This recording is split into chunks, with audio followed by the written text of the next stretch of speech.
ज्या दिग्दर्शकाने पहिला 100 कोटी कमावणारा चित्रपट मराठी सृष्टीला दिला, त्यानंतर रितेश देशमुख यांनी राजा शिवाजी चित्रपट, त्यानंतर प्रवीण तरडे यांनी देऊळबंद 2 चित्रपट दिला आणि आता तोच दिग्दर्शक नागराज मंजुळे यांचा खाशाबा चित्रपट येतोय, जो की 100 कोटी पुन्हा एकदा कमवण्याची ताकद ठेवतो आहे. सो मराठी चित्रपटसृष्टी पुन्हा एकदा एक नवीन अध्याय लिहिणार असं कुठंतरी वाटतं आहे. चला तर मग ह्याच खाशाबा चित्रपटाचा टीजर आलेला आहे, त्याचा रिव्ह्यू करूयात.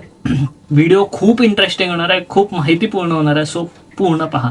नमस्कार, मी साहिल निकम तुम्हा सर्वांचं मनापासून स्वागत करतो माझ्या युट्यूब चॅनल पिक्चर प्लॅटफॉर्ममध्ये.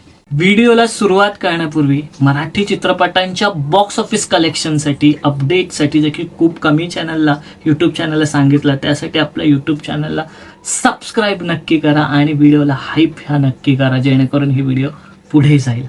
सो मराठी चित्रपटसृष्टी जे की 2026 नंतर एका मागोमागे एक सुपरहिट चित्रपट देते आणि पुन्हा एकदा एक सुपरहिट चित्रपट घेऊन आलेली आहे खाशाबा चित्रपटाच्या माध्यमातून. चला तर मग ह्याचा रिव्ह्यू करूयात. सगळ्यात पहिला खाशाबा ह्या चित्रपटातली जो टीजर आलाय त्याच्यामधली जे जमेची बाजू किंवा प्लस पॉइंट वाटला ती म्हणजे ह्या टीजर मधली सिनेमॅटोग्राफी. म्हणजे माझ्या मते तरी ह्या चित्रपटामध्ये दोन काळाच्या टाइमलाईन मध्ये हा चित्रपट चालेल. म्हणजे स्वातंत्र्यपूर्वीचा भारत आणि स्वातंत्र्यानंतरचा भारत असे 2 काळ दाखवले जाणार असं वाटतं. कारण खाशाबा जाधव ह्यांचा जो जन्म आहे तो 1925 आहे. म्हणजे त्यांचा जो संघर्ष आणि बालपण जे दाखवणार ते स्वातंत्र्यपूर्वीचं, आणि नंतर ऑलिम्पिक जेव्हा जिंकलं 1952 मध्ये, सो स्वातंत्र्यानंतरचा काळ. हे 2 टाइमलाईन मध्ये चित्रपट चालेल असं कुठेतरी वाटतंय मला.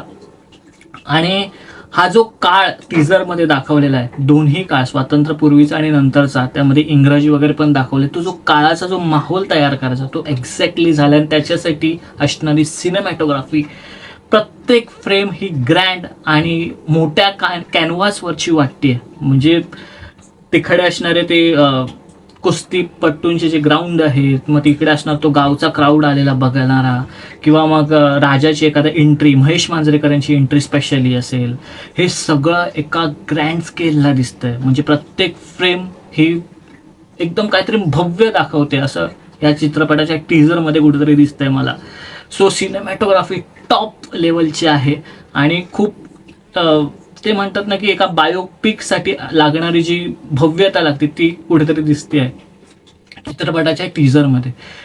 त्यानंतरची गोष्ट म्हणजे स्टारकास्ट, तगडी स्टारकास्ट आहे. म्हणजे ओम भूतकर आहेत, महेश मांजरेकर, नागराज मंजुळे, गिरीश कुलकर्णी आणि जितेंद्र जोशी सुद्धा आहे. सो आज जबरदस्त स्टारकास्ट. मेन जे कॅरेक्टर आहे खाशाबाद, ते कॅरेक्टर रिव्हील नाही केलेलं आहे, त्यांचा फेस रिव्हील नाही केला, पण तोही कॅरेक्टर दमदार दिसतोय असं कुठेतरी वाटत आहे. सो स्टारकास्ट सुद्धा तगडी आहे, त्यांचा अभिनय सुद्धा तगडा असणार आहे. जास्त टीजरमध्ये अभिनय वगैरे किंवा दाखवलं नाहीये, सो तगडा असणार आहे. नंतरची गोष्ट म्हणजे म्युझिक.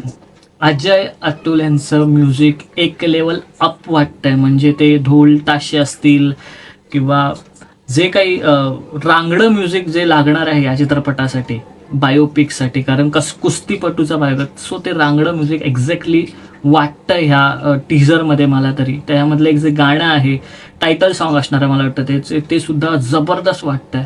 सो बॅकग्राऊंड म्युझिक सुद्धा, बॅकग्राऊंड स्कोर सुद्धा तगडा वाटतं. त्यामुळे म्युझिकची बाजू अजय अतुलनी सुपरबली सांभाळली असणार, ह्यात तर शंकाच नाही. त्यानंतरची गोष्ट म्हणजे डिरेक्टर नागराज मंजुळे ह्यांचा जे डिरेक्शन टीजरमध्येच दिसतंय की जर का ही जी गुणवत्ता आहे टीजरमध्ये, म्हणजे सिनेमॅटोग्राफी किंवा त्याचं जे काळ वगैरे दर्शवणं, हे जर गुणवत्ता पूर्ण चित्रपटामध्ये दिसली तर हा चित्रपट 100 काय 200 कोटी सुद्धा कमवू शकतो. आणि अप टू मार्क डिरेक्शन असणारं कुठेतरी दिसतंय. एका बायोपिकसाठी असणारं up to mark direction Nagraj Manju यांनी केलेलं आहे, टीजरमध्ये तर ॲटलिस्ट दिसतंय. सो ओव्हरऑल जबरदस्त टीजर एडिट झालेला आहे. आणि भलेही 2 मिनिटाचा टीजर आहे, पण ह्या 2 मिनिटाच्या टीजरनी अवघ्या काही मिनिटातच महाराष्ट्राच्या जनतेला वेळ लागलेला आहे आणि ट्रेंडिंगवर गेलेला आहे यूट्यूबला. दुसरी महत्त्वाची गोष्ट म्हणजे जिओ स्टुडिओचा बॅकअप असणार आहे ह्या चित्रपटाला. जिओ स्टुडिओजनी प्रेझेंट केला, सो प्रेझेंटेशन ही तेवढंच तगडं असणार आहे. शोज मिळण्याच्या बाबतीत कुठेही कमतरता होणार नाही, कारण जिओ स्टुडिओज त्याच्या पाठीशी असणार आहे. सो कुठेतरी जिओ स्टुडिओजला बॅकअपला घेऊन एक चांगलं काम केलेलं आहे मला तरी वाटतं, कारण जिओ स्टुडिओजचे आत्ता आलेले चित्रपट धुरंधर वगैरे त्याला मिळणारे शोज आपल्या सगळ्यांनाच माहिती आहे. सो चांगला बॅकअप आहे. आणि आता माहितीकडे यायचं खाशाबा जाधव यांच्या, तर माझ्या मते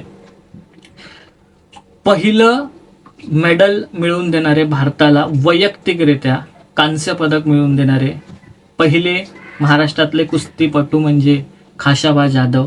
ऑलिम्पिक स्पर्धा झाली होती, त्याच्यामध्ये त्यांना कांस्य पदक मिळालं होतं. त्यांचं घरची कंडिशन, फायनान्शियल कंडिशन सुद्धा चांगली नव्हती. मग गावाने वगैरे येऊन त्यांना सपोर्ट केला आणि मग ते ऑलिम्पिकपर्यंत पोहोचले आणि कांस्य पदक मिळालं. सो ही काही संघर्ष, इतिहास आणि जिद्द ह्याची मिक्स असणारं, एक मिक्सचर असणारी ही स्टोरी असेल मला वाटतं, आणि कमाल करून देणार आहे चित्रपट हा स्क्रीनवर, असंच कुठेतरी वाटतं. सो जबरदस्त ट्रेलर, परफेक्टली एडिट झालेला आणि परफेक्टली म्युझिक असणारा आणि परफेक्टली कास्टिंग असणारा एक टीजर खाशाबाचा आलेला असं म्हणू शकतो. सो इथेच थांबूया, पुढच्या व्हिडिओमध्ये भेटू. तोपर्यंत आपलं यूट्यूब चॅनल पिक्चर प्लॅटफॉर्म पाहत राहा आणि लास्ट बट नॉट लिस्ट स्वतःची काळजी घ्या.